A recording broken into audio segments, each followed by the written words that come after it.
Ladies and gentlemen, again, I'm Ben Gontra. I want to welcome everyone for joining.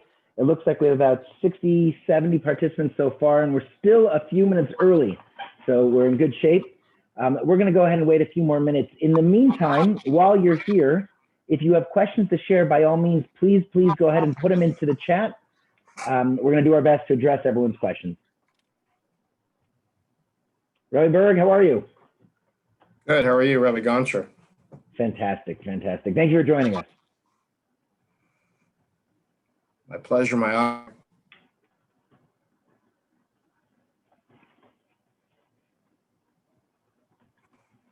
I see someone from Staten Island. Aish Gesher, mom. That's really important in this group. That's awesome. Wait, why? Because we have, 65, 70 young men coming over next year. And yeah. Not sure exactly when or how or if. Although from what I understand, the student visa is not the problem. I mean, we'll learn more about that, but from what I understand, and please tell me I'm right, our boys are coming in.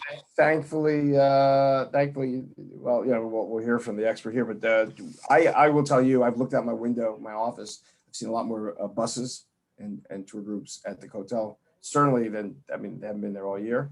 And the student visas also seem, to be working. So it's slowly. It's been a long 18 months. We'll see what happens over the next bunch of months. Well, I'm sure Dr. Salmon will share more, but I mean, the last 18 months, it couldn't really get a whole lot worse, right? For many folks, they haven't been able to come in at all. So, if there's any way to make this happen, it'll be nice to hear about it.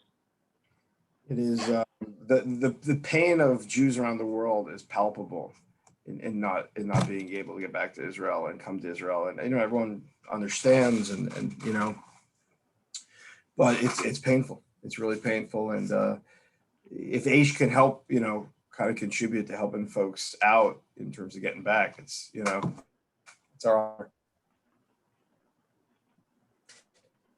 Yeah, go ahead. I was just on a flight back from Newark this morning, and I just landed, and it's disappointing to see how many empty seats there are on the flight. It's disappointing. Okay. Dr. Salmon, good to see you.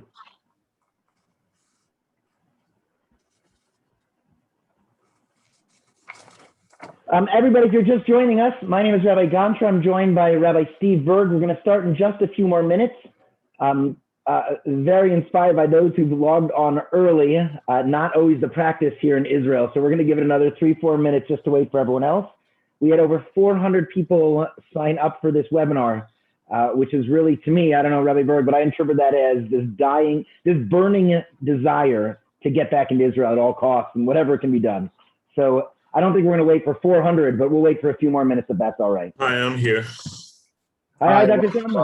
Salmon. Okay. Should we start? We're gonna give it just 2 more minutes or so. Okay.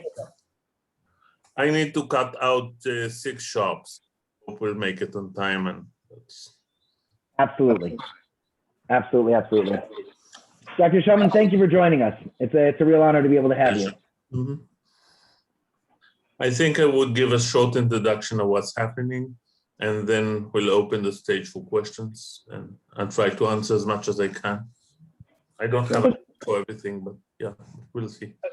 You know what, Doc, you're going to know more than we do, so that's why we've all signed on. So why don't we get started? I just want to start off very briefly by introducing everyone and welcome everyone to the call.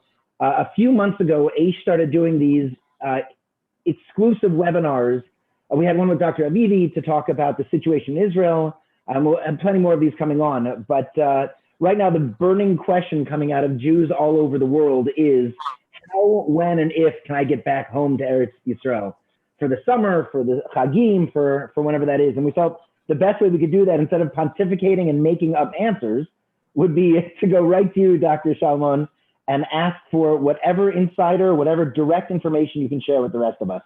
So we figured the best way to do this is Rabbi Steve Berg, the CEO of Aish, who's been in his position for 6 years and has done remarkable feats for not just Aish, but for the Jewish people from his position. we figured we'd context this as a conversation between the two of you. So, Rabbi Berg, before I ask you to give it a go, just want to remind everybody again, thank you for joining us. There's a chat box, hopefully on the right side of your screen or on the bottom. If you have questions, please type them in. We're not going to get to everything, but we'll try to address as many of the concerns and issues as come up. So by all means, Rabbi Berg, thank you for joining us, and if you don't mind taking it away. Thank you, Rabbi Gonsher. Thank you, Dr. Shalman. I'll just start by saying I was on the phone with a good friend of mine, Dr. Mark Goldfeld, who is very involved with COVID for NYU Medical Center. And he told me that every single lecture and conversation that he does, he starts off with, by tomorrow, everything may change. And so we're very, very happy to have you here today with the total understanding that these things are so fluid and really all encompassing. The one thing I will say is that, we sent this email out and about this conference to many, many people. We've never, ever got this kind of people. Jews around the world are really struggling with the inability to just jump on a plane and go to Israel. The pain is palpable. And so, Dr. Shalman, for you to be here with us is very moving for us today. I just want to let everyone know, again, you can put your questions in the chat. It's very lively. I see there's a lot going on there, and we'll try and cover some of those questions after Dr. Shalman gives us a bit of an introduction. We're fortunate today that Dr. Shalman is here with us. He is the Ministry of Health's Director of International Relations, and he graduated from the Technion with a medical degree and a doctorate in molecular biology from the Hebrew University. He is a specialist in oncology radiotherapy as medical management. In the past, Dr. Salmon has served as Deputy Director of Barzilai Medical Center, Deputy Director of Hadassah, and a number of other clinical positions. And we are thrilled that he could be with us here this morning to share some thoughts.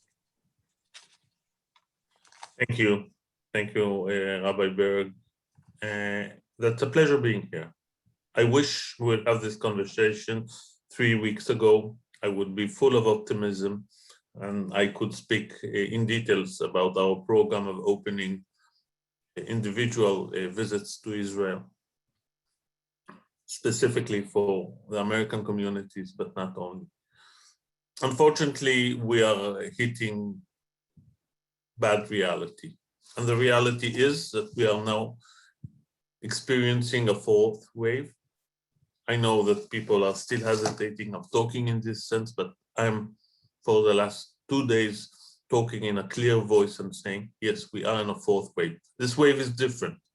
Thanks God it's different. We have the vaccines, meaning that the percentage of severe cases would be lower. Thanks God, percentage of mortality cases would be lower, but still, as big number always work.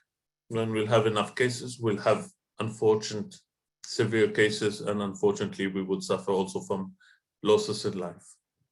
And that is a reality. I'm saying so, what we are going to do as a government is not clear yet, but on the pure professional side, we believe that this summer is not a good time for tourism at all, in general, but specifically in and out of Israel. And unfortunately, the meaning of it is that I don't see when, if at all, this summer will open the skies for individual visits. We are not stopping the groups yet. It may happen. We are still allowing groups from any kind, as well as are structured by our detailed list of instruction for tourist groups to come, but we are not allowing yet, and I don't know if we would allow any time till the end of the summer, individual traveling. At the same time, we are discussing whether we need to insist of putting into quarantine every international traveler, not only from the high alert or the maximal alert countries, but rather from everywhere. Just to give you a sense of our problem, we do insist that every individual who is traveling to Israel would have a PCR test not more than 72 hours before departing to Israel. And still we have substantial amount of cases, positive cases while arriving to Israel. Just yesterday, we had around 150 positive cases of people who had a negative PCR, board the aircraft, landed in Ben Gurion, and were found positive in Ben Gurion. Among them is a large amount of people coming from the States, more than most of the red countries now, because basically Russia, India, whatever are closed, you can't really travel from there. And one of the professional things that we are suggesting, and it is now under discussion in the government, is to insist of a 1 week quarantine for everybody which had entered Israel, despite this, if he is vaccinated or not, and despite this, whether it's coming from this or that country or this or that category.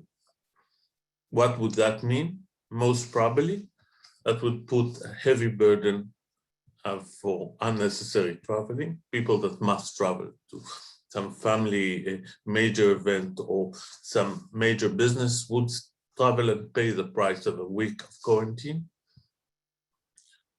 Many other people would opt not to fly. And if somebody is planning to come and visit Israel, if for a justified reason, he needs to plan, for instance, a wedding, a bar mitzvah, he needs to plan to come in time to have this week of quarantine before the event. Of course, in extreme cases, like unfortunate, God forbid, alvaya or so, we would allow first-degree relatives to come for a funeral without quarantine. I mean, they would have to quarantine, but they would be allowed to attend the funeral. Unfortunately, I hope we would not face many cases like that. I'm sorry for being so blunt, but that's where we are. We appreciate your bluntness. We are still working to allow as many Jewish students to come into the country, those to your yeshivas, but not only, to all the system, yeshivas, universities, seminars, high schools. We still insist that they will be vaccinated. In cases where there's no way to vaccinate, it's not a situation in the state, but let's take, I don't know, Honduras, Guatemala. I would give some exceptions in these cases. But due to the fact that we don't have now a full supply of vaccines, at least not for the next few weeks, and the fact that still people in the States, in the UK, and most European countries could be vaccinated in time and still join school, we are asking all students to be vaccinated before coming here. Bringing young people here always carry some danger. That was true even much more last year, when toward the Chodesh Elul, we were bringing in, I think, around 12,000 students. Before the days of vaccines, we had to have a large operation of quarantine for these Talmidim. That was not easy, not for you, not for us. And I hope not to see these scenes this year. So most of these students will be exempted as long as they are being vaccinated, assuming that we would not enforce this 1 week quarantine. If we do, that would be the standard for everybody. Regarding groups, Tormim, issues like that, I would discuss it on an individual basis. It has to be a strong merit for that. And we have to be convinced that it's an authentic event. Not, unfortunately, I have to say, during the last year, I would say I would be a bit harsh. Some people, few people, minority of people, but people did try to use justified excuses to come into Israel for other reasons. And besides the Chilul Hashem that there is there, of course, that is jeopardizing our good intention to really allow justified cases. And I need all organizers to be very honest and really obey our regulations and cooperate and work with us together, really to see that the essential visits could still carry on. So that's where we are. Where are we heading? Well, you know, from Taisha Bet HaMikdash Nachrav, you know who got the prophecy. I hope I didn't. And in that sense, I don't know exactly how things are going to look, not only here, but also in the States. I do believe that we would see another wave as well in the States sometime the end of the summer, beginning of the autumn. I hope I would. I'm wrong, but if not, that again would create a situation. We don't know yet when this terrible pandemic would be over. All of us paid a heavy price during the last year and a half, in any extent. And in a point, I was really hoping that the end of it would be seen toward the end of the general year, 2021, but no, I still think we would still have an issue also in 2022. And let's see how things develop. I do believe that as long as we would see a global coverage of vaccines, even if they are not perfect, we would see drop downs in numbers, and hopefully, you know, in the most optimistic way, when we look toward history of pandemics, we would see that the pandemic would disappear. It usually takes an average of 2 years for a pandemic to disappear. In the less optimistic scenario, hopefully it would become a kind of a seasonal respiratory flu-like disease, which all of us would take, you know, and our annual flu shot will get also an annual booster for COVID-19. But that's where we are. I don't know much more than that, and I'll be very happy to answer questions.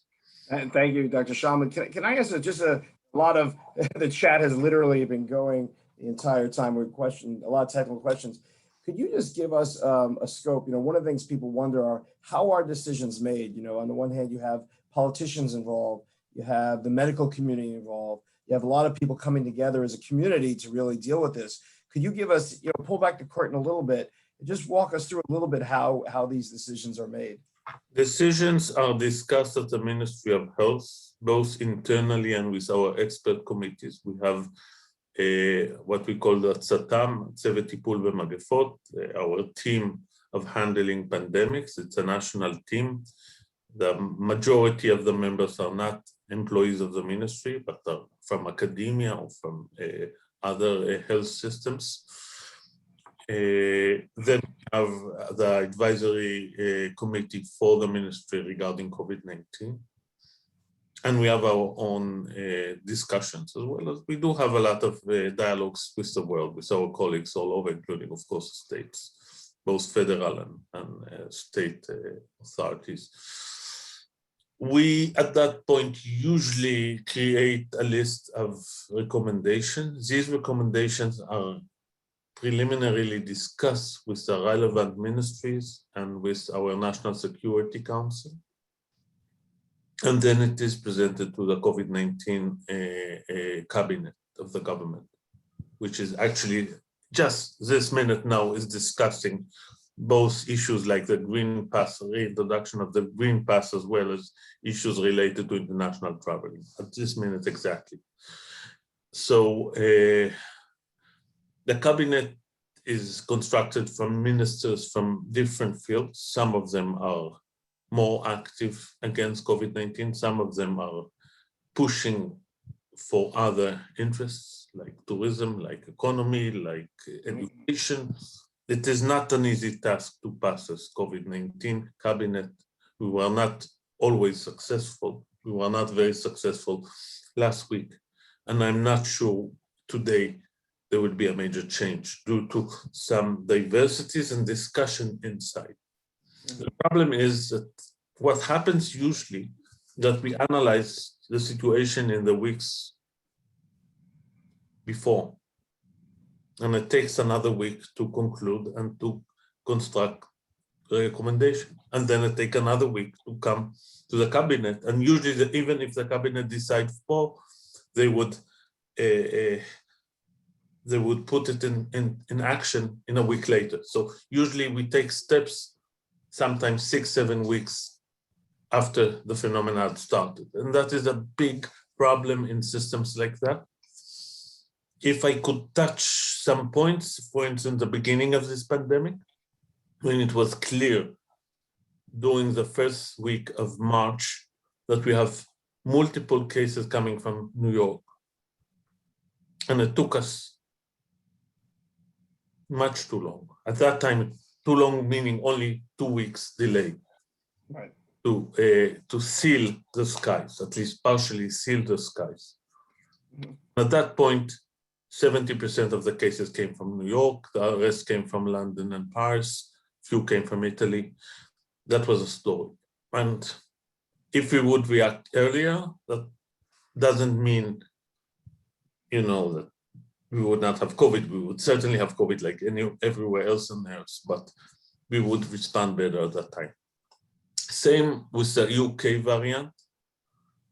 Till understanding that we are dealing with a molecular variant, it took us few weeks. Only at the beginning of December, we got the clear data for that. But the variant was at that point with us for 7 or 8 weeks. And the price was heavy, what we had paid in that sense. And now with the Delta variant, the actions that we were taking in the last few weeks were in a delay of a few weeks, and an action that if today will be in a delay, and assuming that the government is not going to make a decision today and they will make it maybe only next week, that will be a bit too late. So that is one of the main problems when you're running a national system in a democratic, plural society where legal advisors and courts has a lot to say, and you can't just make a decision, that's it. That is maybe for China, works not too bad in some other, but thanks God, that we live here, not there. Democracy. I was going to ask Dr. Shaman, especially since so many people that are on here are outside of Israel, it seems that there are two issues here floating. One is whether everyone is going to have to do the 7 days quarantine, which you said may happen, is struggling with it now. But I think the one thing that a lot of people have questions with is lifting this, I guess, ban of foreigners coming in. So we know the groups have been able to come in, and then you can request permission, which has been a very difficult process through the consulates here in the United States, a complicated process. Do you see that ban on foreigners being lifted? Because, they had said July 1, then August 1, September, it's been moving. Well, I would be honest, no, I don't see it happens. You don't see that happening? I was the one at the point saying, okay, July 1st is a reasonable time. And of course, when we started to see the elevation in number, the Prime Minister said, well, July 1st would not be, that was his first week in power. Let's move it to August 1st, at least. He didn't say August, so he said not earlier than August 1st. And of course, reality hits us in a point that I don't think it would happen. Mm-hmm. So in terms of Sukkot, for example, one of the questions we're getting from a lot of people are, Sukkot, obviously a lot of people come, but then on the other side, there's articles talking about a lockdown on Sukkot. What are your thoughts about, Tishrei, for that matter? Well, Tishrei would be the results of what happens now with the Muslim holiday this week, and with massive traveling of Israeli Arabs to Turkey, Sinai, Jordan, a few other countries. With our chatunos, our wedding season, which have started now after Tisha B'Av. Israeli tourism, which we are trying now to diminish, but still, after 18 months of this disaster, many Israelis really don't care. They want the holidays. They want out. And it's a question how the academic year, the school's year, would start September 1st. In Orthodox schools, we start before. In Rosh Chodesh Elul, in some places this year, Rosh Chodesh Elul is extremely early. How would that influence the whole system? I'm not optimistic. I'm not talking about lockdown. I hope we would not see lockdown. I don't hope Knockdown would not be a necessity this year, but I do believe that we'll have to take more steps. One of the other questions that's coming up a lot is that people that actually do get into Israel but have been vaccinated abroad, the whole issue of the serological test and taking a blood test, is there a point where Israel is going to be able, people are getting the same Pfizer vaccine, the same Moderna vaccine. Is there a way where that's going to become more recognizable? Yes.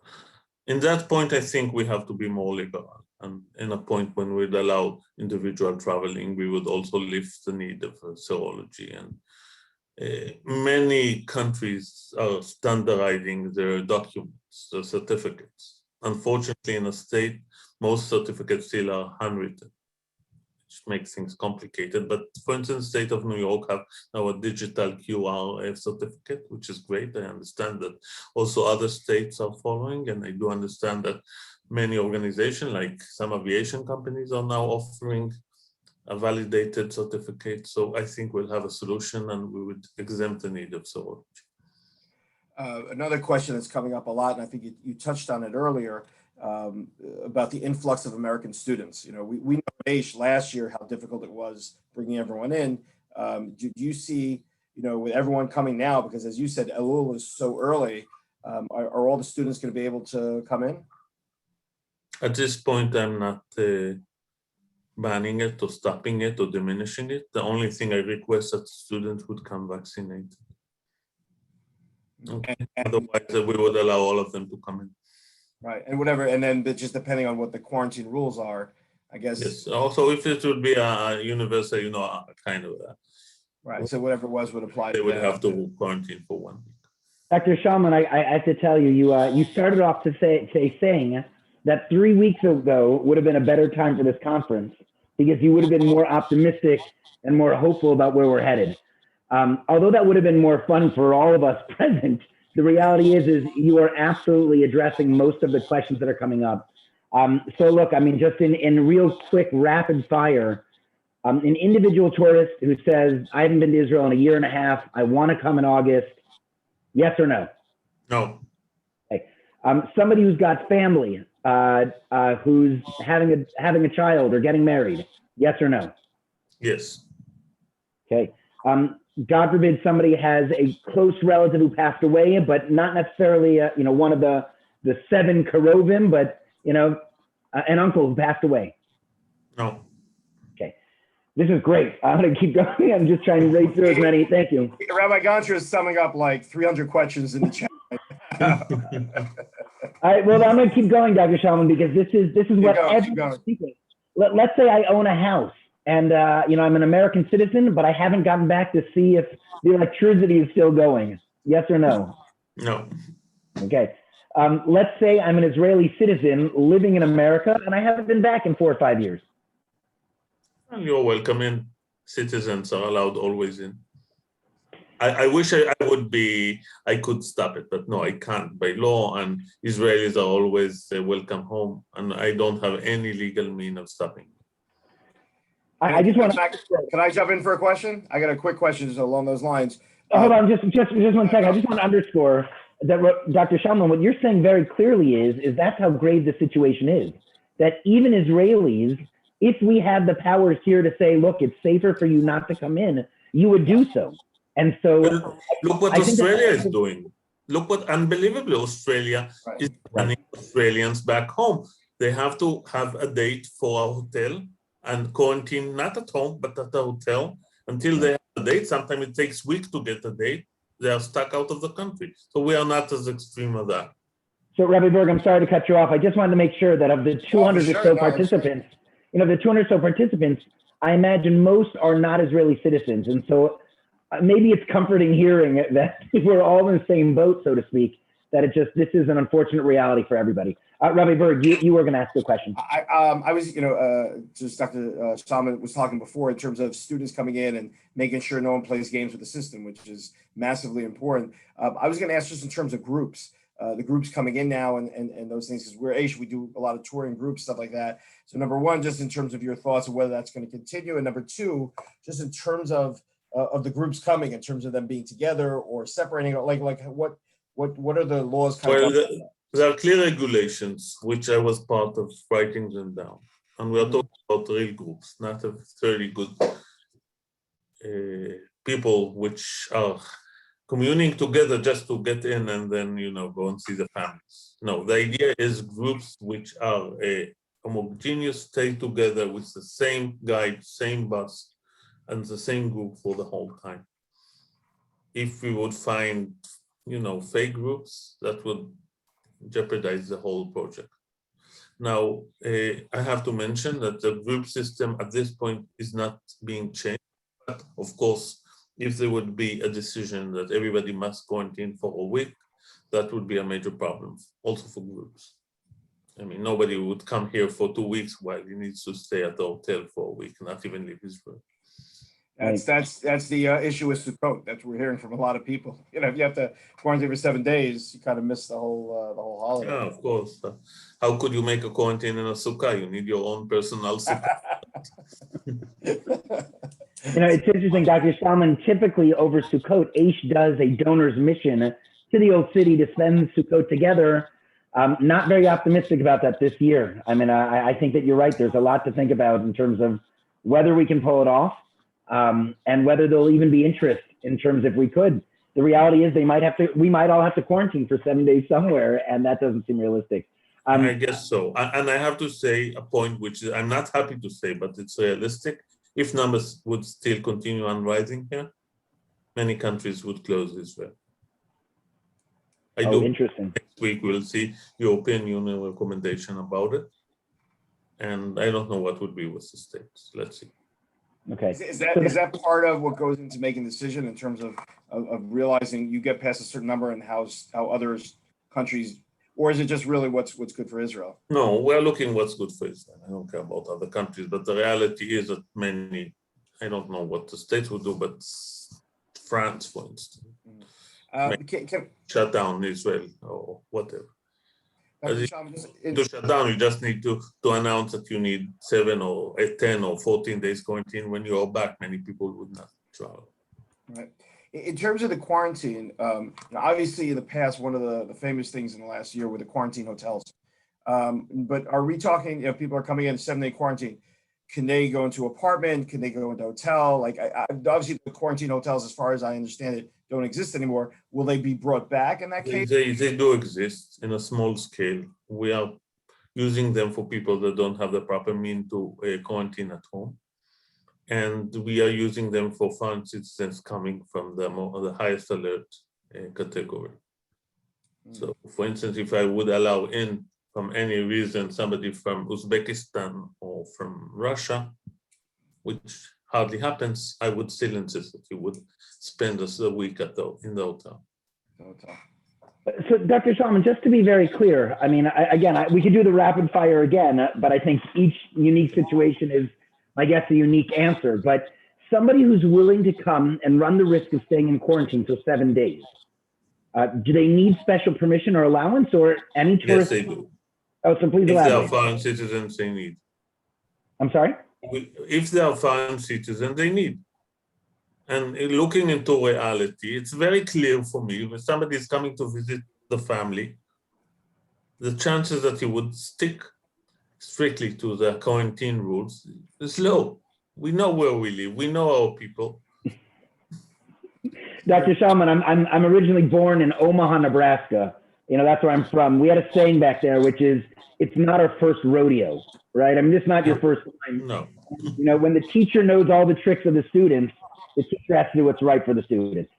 And so you're right. So just again, to be very clear, someone who wants to come to visit family or for the birth of a great nephew, or just because they haven't seen their nieces in 18 months, even if they're willing to commit to 7 days quarantine, your advice would be now's not the time. No, I would advise to wait.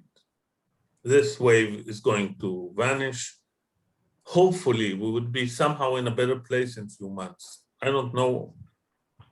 I can't predict, but my working hypothesis is that usually when you see these waves climbing up, then they drop down and things will be better.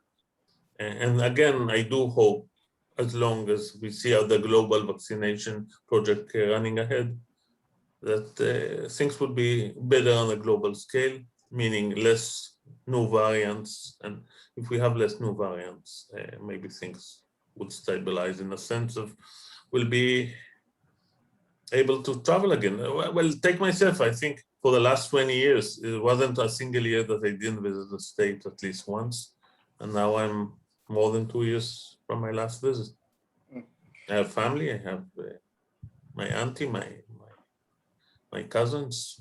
I have a large family in the States, and we didn't see them now for like 2 years. Dr. Shaman, could you, one of the things people are wondering about a little bit, is we all keep talking about the variants, and especially the Delta variant.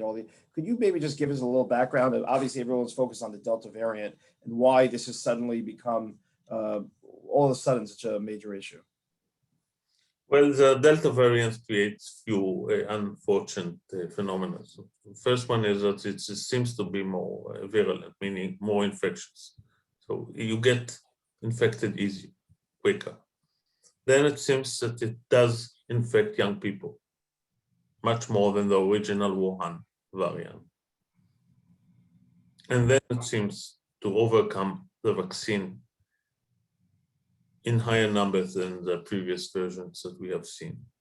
So if we are talking about messenger RNA liposomal vaccines like Moderna, Pfizer, unfortunately, the efficacy of these vaccines is well below 80%. That's what it seems to be.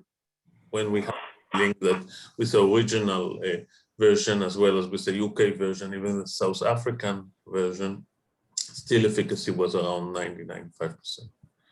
So 80 or 70 or 65% is still much better than nothing, but it means that vaccination is not the only tool that we as societies, countries must take now. There's a lot of articles about Israel coming up with treatments, very serious treatments for COVID. God forbid if you need one of these treatments. Understood. Okay. Dr. Salmon, what about children? I mean, right now, the vaccines are till what? Till 12 and above. Yes. Families who are fully vaccinated, who have an issue, who let's even say it's advisable they come in for whatever reason they can, if their children are under 12 years old. Describe the situation.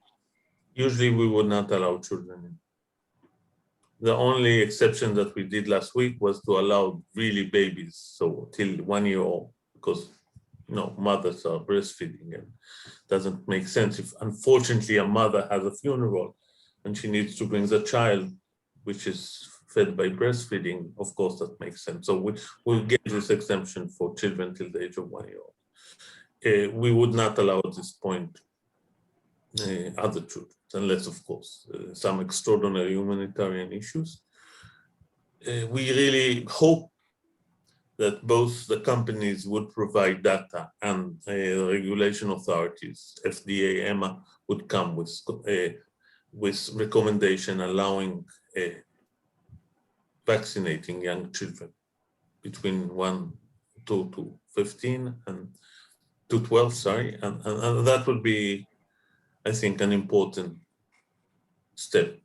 If you ask my opinion, we have to prove it, and we are not allowed. We should not vaccinate young children yet, but my belief is that these vaccines will be found to be very safety and effective also for young children. Okay. It would take us like 2 months from now till we'll have these first results. Wow. I think Rabbi Gonzer is going to wrap up very soon. I want to say, Dr. Shaman, that first of all, this is really fascinating, and I want you to know there's a lot of cynicism for all the rules and the politicians. I feel really secure knowing that you're there. And this, for me, and I think for hundreds and hundreds, and I have to tell you, thousands of people are going to watch this. The amount of people that have reached out to us, it's been so important, and I think you've really put a face on the effort and really explained it in the most intelligent, coherent fashion. And I want to thank you just on behalf of Jews, Israelis, everyone, for really being on the front lines and really keeping folks healthy. Thank you so much. Yeah, all I want to add, Dr. Salmon, is I'm glad I do not have your job, but I'm also thrilled that you're doing what you're doing, because as an Israeli citizen, I moved here last year, and I'm now raising 4 children, Israelis, and I have to protect my family. And although I'd love to have all of our family and friends and donors from Aish be able to join us today and tomorrow, the reality is safety has to come first. So Dr. Salmon, thank you for making the priority the safety of everyone here in Eretz Yisrael and the safety abroad. But again, I am thrilled that I have my job and not yours. You're welcome. I do want to thank you for making time. We have recorded this video. We'll share it with so many others who've been asking for it. And hopefully we'll have good news to share. And the next time we have you on is when you can be optimistic again and can share a brand new open horizon for all of us to come back. So we would say again what we said last year, but let's mean it this year. That תכלה שנה בלילותיה, תחל שנה בברכותיה, will be over it. Amen. Amen. Hashem should bless you. Thank you so much. Thank you. Bye-bye. Thank you so much. Bye-bye. Thank you, everybody, for joining us. There'll be a recording posted afterwards. And really, truly, I'm sorry that none of us heard the answers we wanted to hear. But Rabbi Berg, I think it's better to have candid, transparent information about the reality. Rabbi Gantz, I don't know if you caught it. I've been watching the chat. I'll go up and down, and so many people in there were saying, thank you for saying it straight. And it was over and over again. Thank you for saying straight. We really need to know what the story is. And I meant what I said. I really felt that I was getting, the curtain was pulled back, and I was really getting the inside story. And the inside story is so much more impressive when you sit with someone like Dr. Salmon. Right, as opposed to the million WhatsApp speculations and the Facebook. I mean, this is tactless. So again, I want to thank everybody for joining us. Rabbi Berg, thanks for making time. Wonderful that we were able to have Dr. Salmon. I want to thank Dan Hazoni and Rachel Moore for helping organize, publicize, and do all the logistics behind this. And if you enjoyed what happened today and appreciate the opportunity, please make sure to reach out and keep checking your emails, because we will try to do this as frequently as it is relevant. So thank you again for joining us. And we tape this and we'll be sending it out there and share it with everyone. I think this is so important for people to see. Good Shabbos, everybody. Shabbat shalom and stay safe. Shabbat shalom. Shabbat shalom.